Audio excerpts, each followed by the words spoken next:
And then speaking of quarterbacks, I know you saw the Chris Sims list.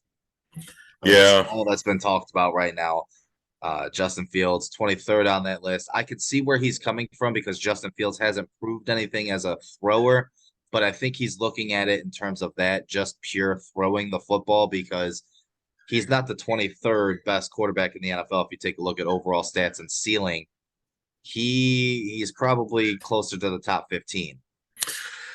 Yeah, I'm getting a little fed up with some of these lists just because, yes, you cannot look at the 2023 quarterbacks lens on their skill list and where they rank purely on passing ability. Like that's not this NFL anymore. Like it's not, and the way he runs, you have to incorporate that in the way you want and where you're ranking him because we are going to use it as a weapon. It is a part of his game, and Lamar Jackson won a MVP doing that. Like I said, his first year, then the next year they figured out how to incorporate some quick passing in there and some easy passing because it's unstoppable. And hopefully we'll take that step and do the same thing.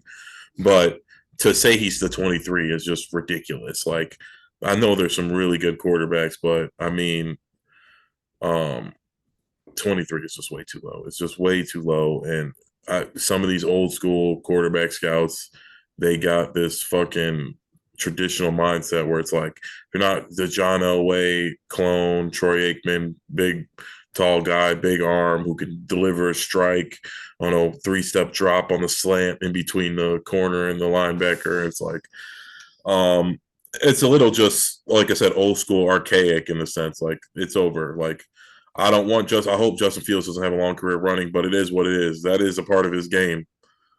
And running quarterbacks are part of the game today as well. So it's like to like make that an asterisk.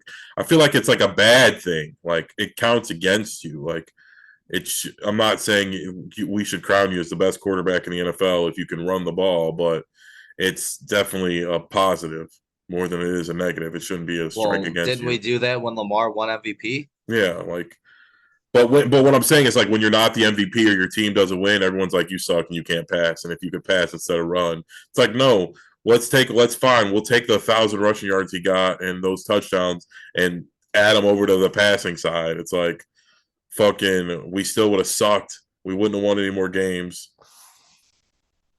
Yeah, you got to take a look at what he brings to the team, and what he Yeah. brings to the team is just one a home run threat every time he has the football in his hands, which is every play. So whether it be throwing the football, he does have to prove himself as a passer. We've been saying it, the entire time we've had this podcast. I know a lot of Chicago fans have said it. Chicago sports media said it. He does need to improve as a passer and prove that he can throw the football.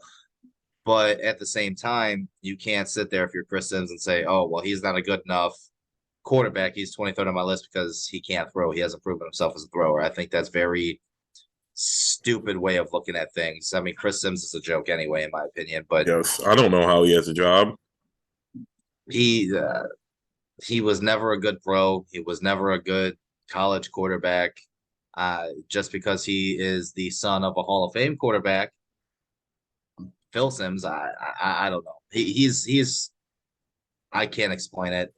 Like you said, I don't know how he has a job. I much rather would listen to Dan Orlovsky talk on ESPN about Justin Fields and what he brings because I at least respect his opinion a lot more.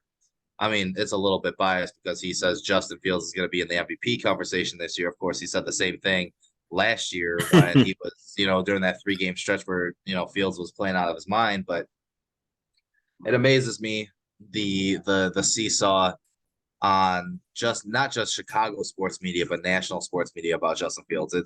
It's always up and down, up and down. There's no consistency there. And Justin's gotta, step up his game and he's gotta prove these guys wrong. I know it's early in the OTAs. We're not